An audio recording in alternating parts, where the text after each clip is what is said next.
Record پہ لگا دیتا ہوں. چلیں بیٹا.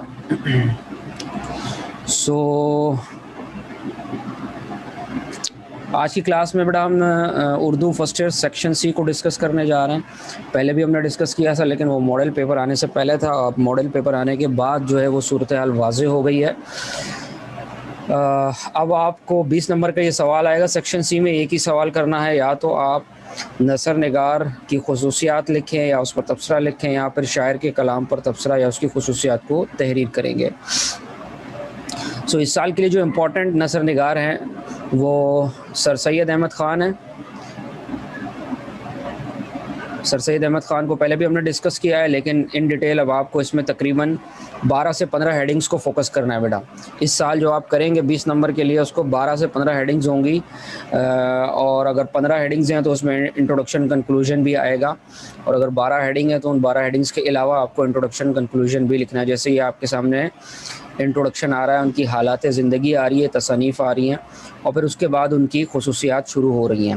ان کی خصوصیات دیکھیں, سادہ نگاری آپ اس میں کر سکتے ہیں, عامیانہ پن بھی لے سکتے ہیں, انگریزی الفاظ کا استعمال یہ ان کی خصوصیت ہے, سائنسی انداز تحریر یہ بھی ان کی خصوصیت ہے, قوت استدلال دلیل سے بات کرتے ہیں یہ بھی ان کی خصوصیت ہے, ادب چاشنی یعنی روایات سے بغاوت کرتے ہیں, اور جو اردو کا اسلوب ہے اس کی پرواہ نہیں کرتے کہ کہاں جو ہے وہ میں اردو قوانین کو توڑ رہا ہوں اور اس کی رعایت ہو بھی رہی ہے یا نہیں ہو رہی ہے. اس کے باوجود بھی جو چاشنی ہے, جو مٹھاس ہے, وہ ادب کی برقرار رہتی ہے, اور قاری جو ہے, جو پڑھنے والا ہے, وہ بور نہیں ہوتا.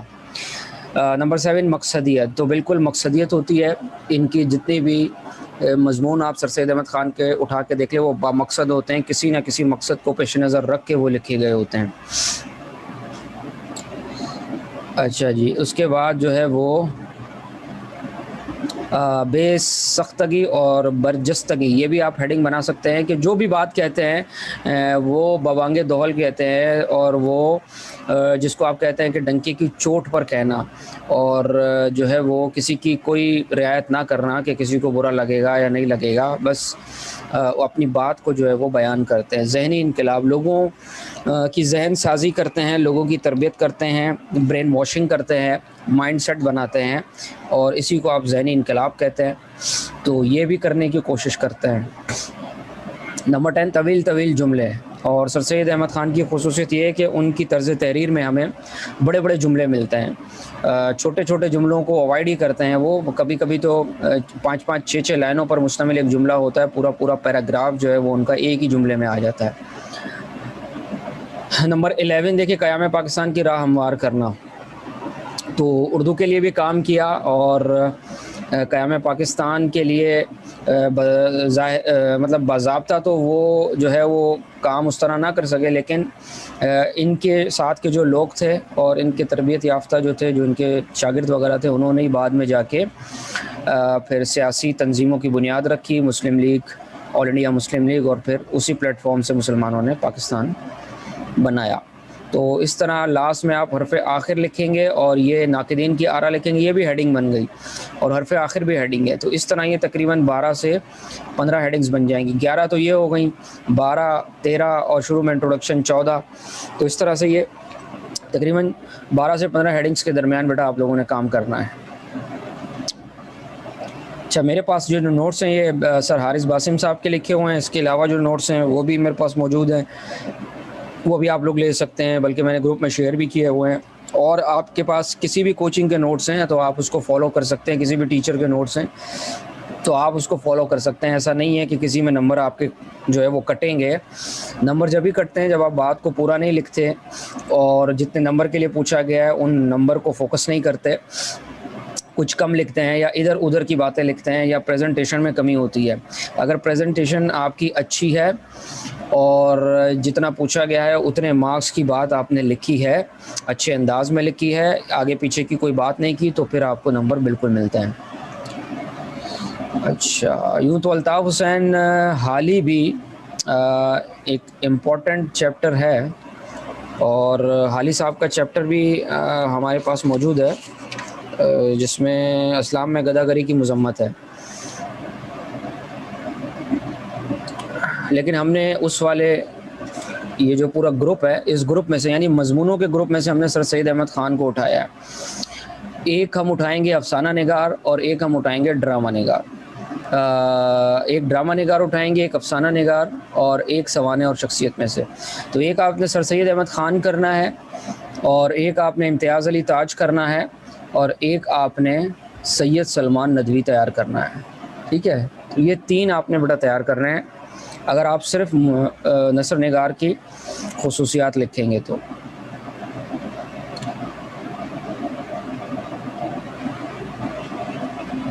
آگے چلتے ہیں بیٹا. یہ ویسے تو فرسٹ ایئر کے ہیں لیکن سیکنڈ ایئر کا اگر کوئی اسٹوڈنٹ ہے تو وہ بھی فالو کر سکتا ہے.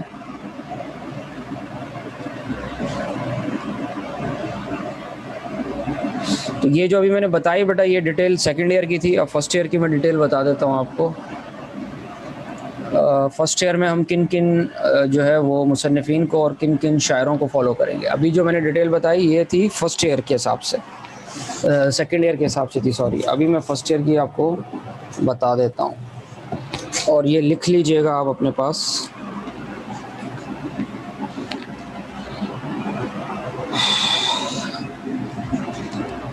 مضامین میں سے سر سید احمد خان کو ہم نے لیا ہے رسم و رواج کی پابندی کے نقصانات. ٹھیک ہے, اور ایک ہم ناول میں سے کریں گے ڈپٹی نذیر احمد دہلوی کو, یہ بھی امپورٹنٹ ہیں. اور ایک ہم کریں گے طنز و مزاح کی کیٹیگری میں سے لیں گے ہم پطرس بخاری کو. یہ 3 جو ہے آپ کو کرنا ہے بیٹا, نوٹ ڈاؤن کر لیجئے گا. سر سید احمد خان, ڈپٹی نذیر احمد دہلوی اور پطرس بخاری. تو یہ آپ کے سامنے ہے, ابھی ان دونوں کو بھی دیکھ لیتے ہیں ہم.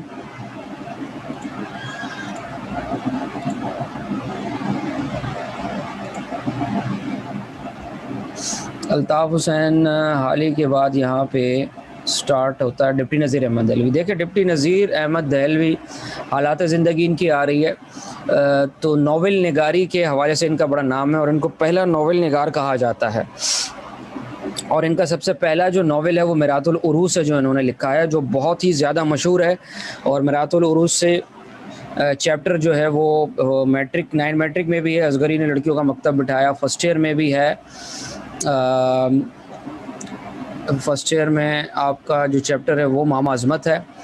تو اس طرح سے یہ بڑا مشہور ہے ان کا ناول. اور ان کی مشہور جو اور کتابیں یا ناول ہیں بنات النعاش ہے, توبۃ النصوح ہے, ابن الوقت ہے. تو دیکھیں نذیر احمد کو اردو ادب میں ناول نگاری کا بانی سمجھا جاتا تھا. MCQs کے لیے بھی آ سکتا ہے, اس کو نشان لگا لیجئے گا. اصل میں ڈپٹی نذیر احمد دہلوی جو تھے تو وہ سر سید احمد خان ہی کے نقش قدم پر تھے, رواں دواں تھے. اور اصلاح معاشرے کے اندر پیدا ہونے والی خرابیاں اور برائیوں کو انہوں نے ہائی لائٹ کیا اپنے ناول کے ذریعے. بالخصوص خواتین کے پوائنٹ آف ویو سے ہماری خواتین میں جو کمزوریاں ہوتی ہیں, جو نقص ہوتے ہیں, ان کو ہائی لائٹ کیا گیا ہے ان کے ناولز میں. اور گھریلو زندگی کے اندر جو معاملات ہوتے ہیں تو گھریلو زندگی کو بہت زیادہ فوکس کیا ہے ڈپٹی نذیر احمد دہلوی نے اپنے ناولوں میں. تو اور ان کی جو طرز تحریر ہوتی ہے اس میں جیسا کہ لکھا ہوا ہے کہ وہ خود بھی ایک مولوی تھے, لہٰذا ان کی تحریروں میں بھی ہمیں جو ہے وہ جا بجا جو ہے خطیبانہ انداز ملتا ہے. جس طرح ایک خطیب ہوتا ہے اور ایک عالم ہوتا ہے اور وہ جس طرح وعظ اور نصیحت کر رہا ہوتا ہے تو بالکل اسی طرح یہ بھی وعظ اور نصیحت کرتے ہوئے ہمیں نظر آتے ہیں. طرز تحریر دیکھیں نذیر احمد کا طرز تحریر ان کے رفقا سے الگ ہے. وہ خالص دلی زبان لکھتے ہیں اور ان کا طرز بیان صاف, واضح اور زوردار ہوتا ہے. عربی اور فارسی مقولے اور اصطلاحات کو اپنی عبارتوں میں انتہائی خوبصورتی سے استعمال کرتے ہیں. انگریزی الفاظ سے بھی جا بجا کام لیتے ہیں جس سے تحریر میں کوئی حسن پیدا نہیں ہوتا. تو انہوں نے تشبیہ اور استعارے سے بھی کام لیا. عورتوں کی زبان لکھنے پر ان کو عبور حاصل ہے, یعنی عورتوں کے بارے میں جیسے میں نے بتایا تو بہت زیادہ لکھتے ہیں. محاورے کے استعمال کا ان کو شوق ہے اور عوامی اور علمی دونوں قسم کے محاورے ملتے ہیں. چند خصوصیات ہیں. دیکھیں ناول نگاری کے بانی ہیں تو جیسا پہلے بھی ذکر گزرا ہے کہ ڈپٹی نذیر احمد دہلوی جو ہیں اردو ادب کے پہلے ناول نگار ہیں. اپنی بیٹی کو پڑھانے کے لیے جو کتاب انہوں نے لکھی تھی میرات العروس تو اس نام سے شائع ہوئی اور وہ اردو کا پہلا ناول کہلایا. نذیر احمد سے پہلے اردو ادب میں ان کے برابر ترجمان زندگی نہیں گزرا، یعنی ان کے برابر کے ان کے پائے کا کوئی ناول نگار نہیں گزرا۔ سر سید کے رفقا تھے، ان کے ساتھی تھے، اور ڈپٹی نذیر احمد جو ہیں وہ ان میں بہت زیادہ نمایاں تھے، ان کے ساتھیوں میں سر سید احمد خان کے۔ دوسری خصوصیت کیا ہے؟ مقصدیت۔ تو ڈپٹی نذیر احمد جو ہے، جس طرح میں نے بتایا کہ وہ بالکل سر سید کے جو ہے وہ طرز تحریر کو فالو کرتے تھے، اور جس طرح مقصدیت پائی جاتی ہے سر سید احمد خان صاحب کے تحریرات میں، موضوعات میں، اسی طریقے سے جو نذیر احمد دہلوی ہے ان کی بھی تحریرات میں وہی مقصدیت پائی جاتی ہے، وہی تصورات پائے جاتے ہیں، کیونکہ سر سید کی وہ جو تحریک تھی، علی گڑھ تحریک، یہ سب کے سب اسی کی رکن تھے۔ تو دبستان سر سید کے ہر شخص کا مقصد قوم کی اصلاح اور ترقی تھا، یعنی سر سید کا جو اسکول آف تھاٹ تھا، اس سے نکلنے والے جتنے بھی لوگ تھے، ان کے ساتھی تھے، ان سب کا مقصد تھا قوم کی اصلاح اور قوم کی ترقی۔ تو اسی کو پیش نظر رکھتے ہوئے ان سب لوگوں نے مختلف میدانوں میں تحریرات لکھی، اور ہندوستان کے مسلمانوں کی اور ہندوستان کے جو لوگ تھے ان کی اصلاح کا بیڑا اٹھایا۔ انہوں نے مسلمانوں کی معاشرت، بود و باش، تعلیم نسواں، بچوں کی تعلیم و تربیت، عورتوں کی گھریلو زندگی کی اصلاح اور مغربی تہذیب کی اندھی تقلید وغیرہ کو اپنی تصانیف کا موضوع بنایا۔ ٹھیک ہے، اور یہیں سے نذیر احمد سے ہی اردو میں تنقید کا آغاز بھی شروع ہوتا ہے۔ تو باقی آپ ذرا دیکھ لیجئے گا۔ کردار نگاری۔ نذیر احمد کے ناولوں میں زندگی کے نقوش پہلی دفعہ نمایاں دکھائی دے، یعنی ایک کردار کو ہائی لائٹ کرنا اور پھر اس کردار کے منفی یا مثبت پہلوؤں کو اجاگر کرنا، لوگوں کے سامنے لے کر آنا، یہ ہوتا ہے کردار نگاری۔ تو یہ بڑا زبردست انداز میں ڈپٹی نذیر احمد دہلوی نے انجام دیا۔ تو دیکھیں، میرات العروس کے زنانہ کرداروں میں سچائی نہ پیدا ہو سکی، مردانہ کردار بھی کوئی جاندار نہیں ہے، لیکن یہ بات عجیب ہے کہ ان کے بعض کردار کے محبوب نہ ہونے کے باوجود بہترین کردار ہیں۔ اب اس میں جو سب سے بہترین کردار تھا میرات العروس میں، وہ اصغری کا تھا۔ اصغری بڑی مشہور ہے، 9 میٹرک میں بھی آپ پڑھتے ہیں، اور فرسٹ ایئر میں بھی آپ نے پڑھا، اور اس کے اوپر جو ڈرامے وغیرہ بنائے گئے تو اس میں بھی اصغری جو ہے وہ بڑی مشہور ہے۔ کردار نگاری۔ اچھا جی، مکالمہ نگاری۔ مکالمہ ہوتا ہے، مکالمہ جس کو کہتے ہیں کہ ڈیبیٹ والا انداز، تو یہ بھی بڑا زبردست جو ہے وہ ان کے ہاں پایا جاتا ہے، اور ان کی کرداروں کے اندر دیکھا گیا ہے کہ افراد جو ہے وہ مکالمہ جو ہے وہ بڑا زبردست کرتے ہیں۔ تو مکالمے کا یہ انداز انگریزی میں ڈرامے کا ہے۔ نذیر احمد کے مکالموں میں کردار کا حقیقی رنگ جھلکتا ہے، انہوں نے ان کے جذبات اور احساسات، ان کی لاشعوری کیفیات اور تصورات کو بڑی خوبی سے پیش کیا ہے۔ تو ان کے مکالمے بھی موجود ہیں، اس کو بھی آپ بطور ہیڈنگ شامل کر سکتے ہیں۔ ترجمہ نگاری۔ نذیر احمد نے ناول اور دوسری تصنیف کے علاوہ ترجمے بھی کیے، تو یہ ترجمہ کرنے میں بھی بڑے ماہر تھے، اور ان کے جو ہے وہ تراجم، جس میں قرآن مجید کا بھی ترجمہ ہے اور دیگر اور کتابوں کا ترجمہ ہے، وہ بھی موجود ہے۔ حقیقت پسندی۔ نذیر احمد کے ناول اردو میں اس اعتبار سے ایک نیا تجربہ ہے کہ ان میں پہلی مرتبہ محض دلچسپی اور تفریح کے مقصد کو نظر انداز کر کے ایک مسئلے کو موضوع بنایا گیا۔ ٹھیک ہے نا، انہوں نے مسائل کو موضوع بنایا نا، یعنی حقیقت پسندی سے کام لیا۔ جو حقیقت تھی معاشرے کے اندر اس وقت کے لوگوں کے جو مسائل تھے، گھریلو زندگی میں، معاشرتی زندگی میں، اور دیگر جو انسانی زندگی سے تعلق رکھنے والے مسئلے مسائل ہوتے ہیں، تو ان کو انہوں نے پورا باقاعدہ موضوع بنا کر جو ہے وہ ہائی لائٹ کیا ہے اپنی تحریروں میں۔ جیسا کہ ماما عظمت ہے، تو ماما عظمت میں انہوں نے جو مسئلہ جس کو ہائی لائٹ کیا وہ کیا ہے کہ کس طریقے سے جو ماسیاں وغیرہ ہوتی ہیں وہ گھروں کے اندر جو ہے وہ سارے معاملات کو ہینڈل کر رہی ہوتی ہیں، اور وہ بعض اوقات دھوکہ بھی دے رہی ہوتی ہیں، اور معصوم لوگوں کو لوٹ بھی رہی ہوتی ہیں۔ تو ان سے کیسے بچا جائے اور کیسے اوور کم کیا جائے، اس کو انہوں نے پورے اپنے اس ناول کا جو ہے وہ ناول کے ایک پارٹ کا حصہ بنایا۔ وہ محاورات کا استعمال، یہ بھی آپ شامل کر سکتے ہیں۔ پند و موعظت، یہ وہی ہے واعظ اور نصیحت، یعنی نصیحت کرنا، سمجھانا، واعظ کرنا، ڈرانا، تو یہ بھی ان کے ناول نگاری کا جو ہے وہ ایک حصہ ہے، ان کی تحریر کا ایک حصہ ہے۔ روشن خیالی، اس کو بھی آپ شامل کر سکتے ہیں۔ تو 10 ہیڈنگز آپ اس میں سے لے لیں۔ ناقدین کی آراء آپ اس کے اوپر لکھ سکتے ہیں، اور اس کے بعد اگر حرف آخر بنانا چاہیں، کوئی شعر وغیرہ لکھنا چاہیں، اپنی کتاب کے حوالے سے کچھ آخر میں لکھنا چاہیں، تو وہ بھی آپ لکھ سکتے ہیں۔ اور یہ پطرس بخاری، یہ بھی آپ لوگوں نے بیٹا کرنا ہے۔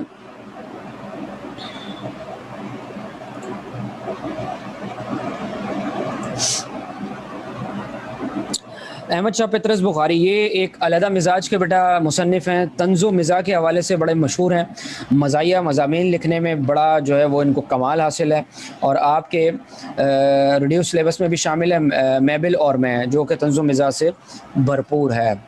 تو سید احمد شاہ بخاری خالص مزاح کے علمبردار قلمکار ہیں، تو یہ مزاحیہ تصانیف لکھنے کے ماہر ہیں۔ تو ان کی تمام تر تحریروں میں آپ دیکھیں گے کہ آپ کو مزاحیہ مضامین ملیں گے۔ تو پطرس کے دیکھیں زور قلم کا کل اثاثہ 155 صفحات کا کتابچہ المعروف مضامین پطرس ہے۔ تو ٹوٹل انہوں نے جو چیزیں لکھی ہیں وہ 155 صفحات پر مشتمل ایک کتاب ہے مضامین پطرس، اسی میں ہی ہیں وہ سارے طنز و مزاح سے بھرپور جو مضامین آپ کو ملیں گے۔ اسی وجہ سے دیکھیں بقول آل احمد سرور پطرس نے بہت تھوڑے مضامین لکھے، مگر پھر بھی ہماری چوٹی کے مزاح نگاروں میں شمار ہوتے ہیں۔ اتنا تھوڑا سرمایہ لے کر بقائے دوام کے دربار میں بہت کم لوگ داخل ہوئے ہیں، یعنی بہت کم لکھنے کے باوجود بھی بہت بڑا نام کما گئے، بہت کم کام کرنے کے باوجود بھی بہت زیادہ مشہور ہو گئے۔ تو یہ ان کی ایک خاصیت ہے۔ طرز تحریر کی خصوصیات دیکھ لیتے ہیں۔ اسلوب کی شگفتگی، یعنی ان کا جو اسلوب ہوتا ہے وہ بڑا شگفتہ ہوتا ہے، وہ بڑا دل نشین ہوتا ہے، پڑھنے والے کو جو ہے نا وہ بوریت نہیں ہوتی اور وہ بڑا اس کو انجوائے کرتا ہے۔ پطرس بخاری زبان و بیان کی سادگی سے کام لیتے ہوئے الفاظوں سے اس طرح کھیلتے ہیں کہ ان کو دل سے داد دینے کو جی چاہتا ہے۔ سادگی، صفائی، روانی، محاورات کی برجستہ استعمال اور شگفتگی کی بدولت ان کے مضامین میں ایک کشش ہے۔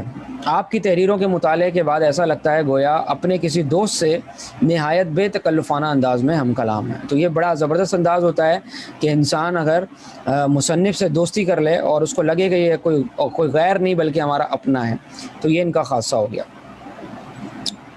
ظرافت کی خصلت، تو اس سیڈنگ میں دیکھیں کہتے ہیں پطرس کے مضامین میں جو مزاح نظر آتا ہے وہ خالصتاً مزاح ہے، یعنی وہ بنایا گیا نہیں ہے، وہ کوئی کاپی کیا گیا نہیں ہے، وہ حقیقتاً مزاح ہے۔ جیسا کہ میبل اور میں آپ نے دیکھا تو وہ ان کی حقیقی زندگی سے تعلق رکھتا ہے۔ اس میں بدتمیزی، طنز، تمسخر، عامیانہ پن جیسی اصناف سے زبردستی ہنسانے کی کوشش نہیں کی گئی، بلکہ وہ حقیقی معنوں میں مزاحیہ واقعات پر مشتمل ہے۔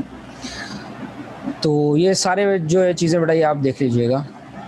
واقعہ نگاری، تو یہ بالکل واقعہ نگاری کہ وہ ایک واقعہ جو ہے اس کو پورا کا پورا ایز اٹ از نقل کرتے ہیں۔ تو واقعہ نگاری میں جو ہے وہ ان کو نمایاں خصوصیت حاصل ہے۔ ان کی خصوصیت ہے وہ لفظوں کے انتخاب اور فکروں کی ترتیب کا حسن استعمال کرتے ہوئے مضحکہ خیز واقعات کی تصویر کشی ایسی مہارت اور خوبصورتی سے کرتے ہیں کہ چشم تصور ان کو ہو بہو اپنے سامنے محسوس کرتی ہے۔ تو ان کی کتابوں کا ذکر کیا گیا ہے، تو چاہیں تو بیٹا ان کو پڑھ بھی سکتے ہیں۔ عکس زندگانی، یعنی زندگی کا عکس اس میں نظر آ رہا ہوتا ہے، آپ کو حقیقی زندگی جو ہے وہ نظر آ رہی ہوتی ہے۔ مصنف نے معاشرے اور روزمرہ زندگی کا بھرپور تجزیہ کیا ہے، جیسا کہ آپ کے میبل اور میں جو انہوں نے روزمرہ زندگی کا ایک تجزیہ کیا ہے کہ گو کہ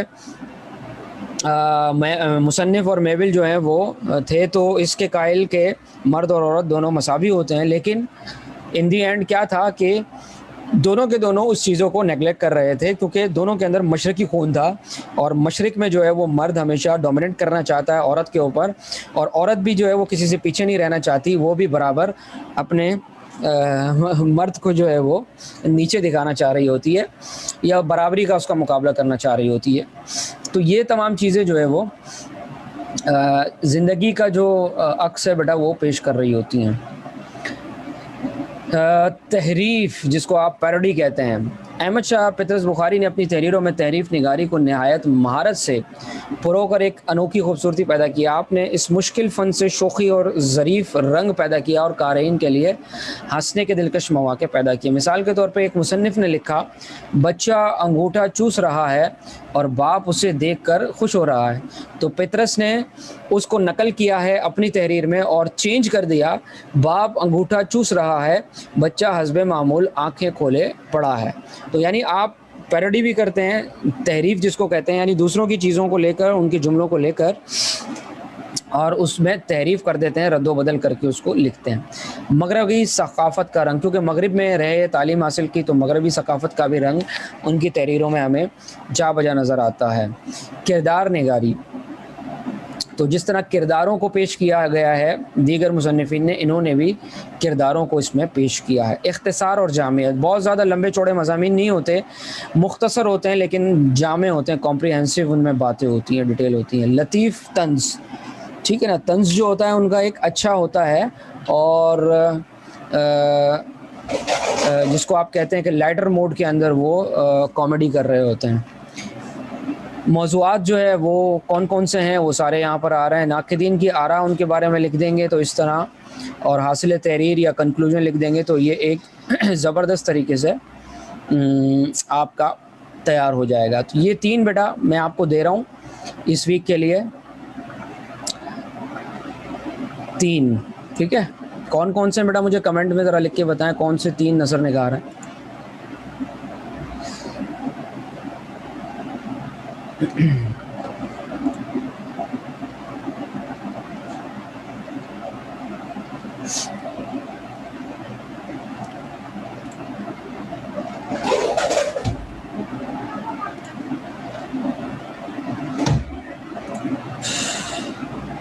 جی بڑے سر سید ہو گئے، پطرس بخاری ہو گئے، شاباش، and third one deputy Nazir Ahmad, ٹھیک ہے۔ یہ تینوں تو موسٹ امپورٹنٹ ہے۔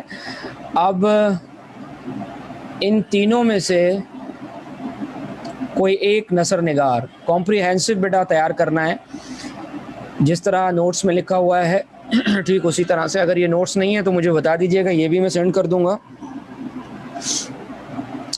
تو کمپریہنسو یاد کر کے آپ نے لکھنا ہے اور مجھے سبمٹ کروانا ہے، ٹھیک ہے۔ یہ آپ کا ایک اسائنمنٹ ہو جائے گا یا ٹیسٹ آپ اس کو کہہ لیں، جو بھی، تاکہ آپ کا سیکشن سی بھی کمپلیٹ ہو جائے۔ اس کے بعد میں گیس پیپر دوں گا تو اس سے تیار کر لیجئے گا۔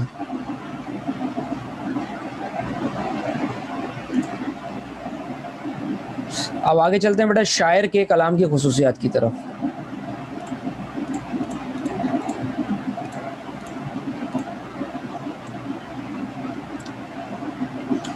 اچھا جی، شاعر میں میر تقی میر آپ کر چکے ہیں۔ اچھا، میر تقی میر اور میر درد، یہ 2 آپ کر لیں تو ان دونوں میں سے ایک تو مسٹ آئے گا، ٹھیک ہے۔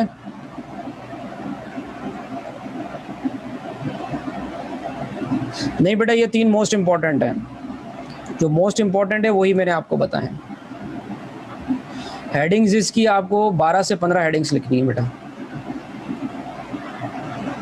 انٹروڈکشن، کنکلوژن اور ناقدین کی آراء ملائیں گے تو وہ تقریباً 15 ہیڈنگز ہو جائیں گی آپ کی، 12 تو تقریباً اس میں دی ہوئی ہیں، 11-12۔ اچھا جی، میر تقی میر ہے، اس میں بھی آپ نے سیم ٹو سیم ہی کام کرنا ہے، 12 سے 15 ہیڈنگز آپ کی آئیں گی، لیکن ایک فرق اس میں جو پہلے بھی میں بتا چکا ہوں وہ یہ رہے گا کہ اس میں آپ کو ہر ہیڈنگ کے انڈر ایک شعر دینا ہوگا، کم از کم ایک شعر لکھنا ہوگا ہر ہیڈنگ کے نیچے۔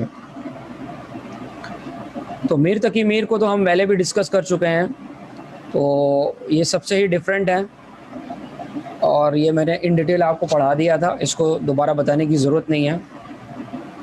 6 دیوان ہیں ان کے کلام کے محاسن دیکھ لیجئے۔ سوز و گداز رہتا ہے، تصور عشق ہے، درد و الم ہے، جذبات کی قربانی ہے، خودداری ہے، تصوف اور فلسفہ ہے، عام فہم انداز ہے، صنائع اور بدائع۔ صنائع اور بدائع کہتے ہیں جو صنعتیں ہوتی ہیں جن کا استعمال یہ کرتے ہیں اپنے اس کے اندر، جس طرح صنعت تلمیح ہے، صنعت تضاد ہے، تشبیہ ہے، استعارہ ہے، اور جو دیگر صنعتیں ہوتی ہیں، تو یہ صنائع بدائع کہلاتے ہیں۔ ان کا استعمال بڑی زبردست انداز میں میر کرتے ہیں۔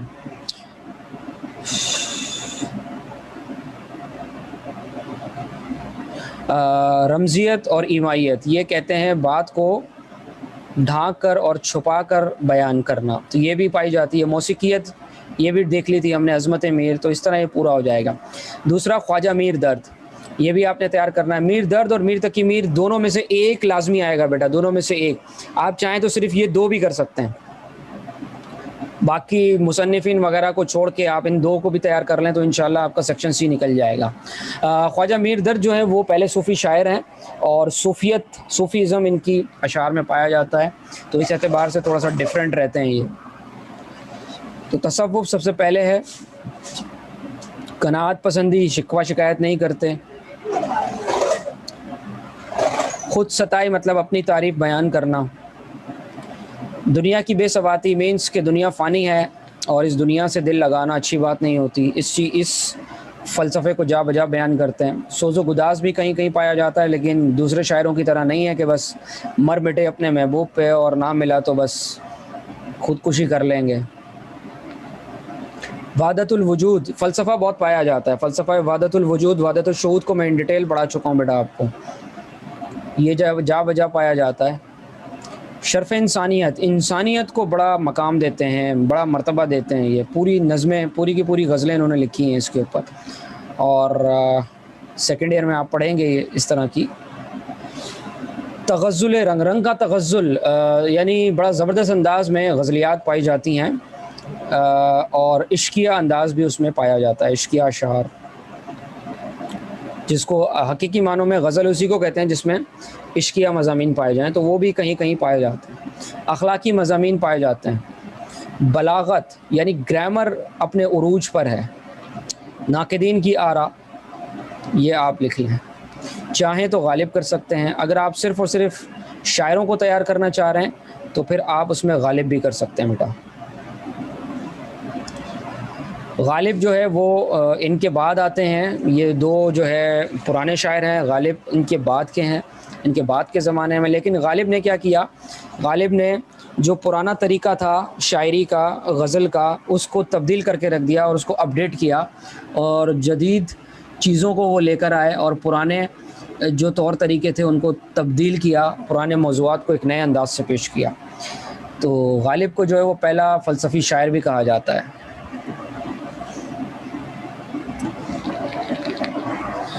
نمبر 1 جدت ترازی، جو میں نے بات کی کہ جدید خیال اور جدید چیزوں کو وہ لے کر آئے. ٹھیک ہے، نئی چیزیں، جدت ادا. تو اچھا، موضوعات تو نئے تھے، موضوعات کے ساتھ ساتھ ان کی ادائیگی جو تھی وہ بھی انہوں نے تبدیل کر دی. ادائیگی کا انداز بھی وہ نیا لے کر آئے. فکر اور فلسفہ، ان کا مزاج جو تھا وہ فلسفیانہ تھا، اور ان کے اشعار پڑھنے کے بعد واقعی میں لگتا ہے کہ وہ ایک جو ہے وہ فلسفیانہ گفتگو کر رہے ہیں، اور بعض اوقات تو حد سے تجاوز بھی کر جاتے ہیں اور بہت آگے تک نکل جاتے ہیں.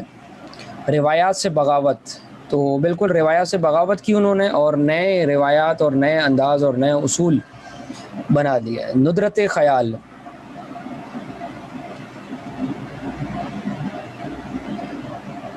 ندرت خیال مینس کہ آپ بڑے زبردست قسم کی تراکیب اور استعارات اور ایسی تشبیہات سے کام لیں جس سے پتہ لگے کہ آپ کے خیالات جو ہیں وہ بڑے زبردست ہیں اور بڑے انوکھے ہیں.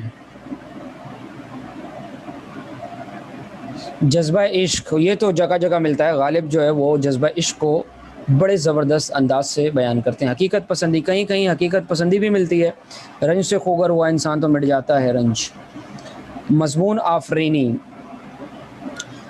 بالکل مضامین بھی جو ہے وہ لے کر آتے ہیں اپنی شاعری کے اندر وہ، اور صرف جو ہے وہ کہہ رہے ہیں کہ قافیہ اور ردیف نہیں باندھتے بلکہ اس میں مضامین بھی ملتے. ایجاز و اختصار، تو اختصار یعنی مختصر بات کرتے ہیں اور کم الفاظ بھی کبھی استعمال کرتے ہیں، اور کچھ ان کی غزلیں جو ہیں وہ بہت چھوٹے چھوٹے مصروں پر مشتمل ہیں. غم پسندی، یعنی کہیں کہیں وہ غمزدہ بھی نظر آتے ہیں، روتے بھی رہتے ہیں. ایسا لگتا ہے کہ ان کے محبوب نے انہیں جناب بڑا غمگین کر دیا. تصوف بھی کہیں کہیں بیان کرتے ہوئے نظر آتے ہیں. نئی تراکیب لے کر آئے ہیں. عظمت غالب بیان کی گئی ہے، اس کے بعد حرف آخر بیان کیا گیا ہے. اتنا بہت ہے بیٹا. تو اس طریقے سے آپ کا یہ سیکشن سی جو ہے وہ بیٹا مکمل ہوتا ہے.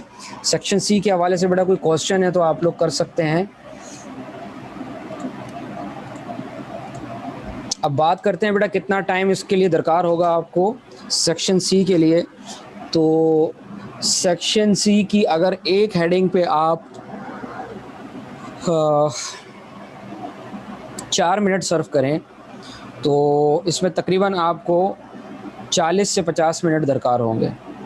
اگر ایک ہیڈنگ پہ آپ 4 منٹ صرف کریں تو 40 سے 50 منٹ آپ کو درکار ہوں گے. تو یہ 40 منٹ آپ کو نکالنے ہیں پھر اپنے 2 گھنٹے میں سے، تاکہ آپ اس کو مکمل کر لیں. ٹھیک ہے بیٹا. اب سارے امپورٹنٹ بتا دوں. ٹھیک ہے بیٹا. میر تقی میر, خواجہ میر درد اور غالب, یہ 3 موسٹ امپورٹنٹ ہے اس سال کے لیے.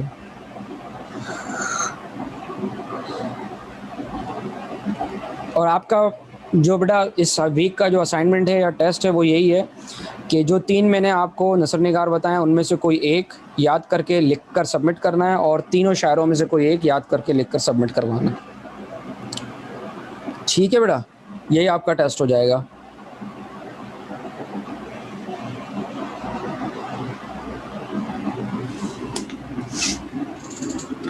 اور اسلامیات میں بیٹا میں آپ کو ٹیسٹ دے رہا ہوں, جو لاسٹ کی جو آپ کی 10 آیات ہیں, 10 احادیث ہیں سلیکٹڈ, تو ان کا آپ نے بیٹا ٹیسٹ ان کو یاد کر کے ان کا ترجمہ لکھ لینا. کچھ بچوں نے سبمٹ کروایا تھا تو باقی بچے بھی اس کو سبمٹ کروا دیجئے گا. جو لاسٹ والی 10 آیات ہیں احادیث ہیں اس کا ترجمہ. ٹھیک ہے. اور اسلامیات میں بس کچھ شارٹ کوسچنز رہ گئے بیٹا, لانگ کوسچن تو میں نے بتا دیے ہیں. میں گیس پیپر بنا کے دے دوں گا, اس کو دیکھ کے آپ لوگ تیار کر لیجئے گا, لانگ کوسچن شارٹ کوسچن. اور کچھ شارٹ کوسچنز رہ گئے ہیں تو وہ میں انشاءاللہ ایک آپ کی اسلامیات کی کلاس اسی ویک میں ارینج کر کے آپ کو وہ سارے شارٹ کوسچنز کروا دوں گا انشاءاللہ. ٹھیک ہے بیٹا.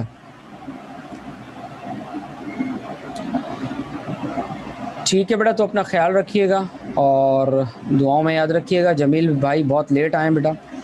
جمیل صاحب اب آپ ریکارڈنگ سنیں گے کلاس کی.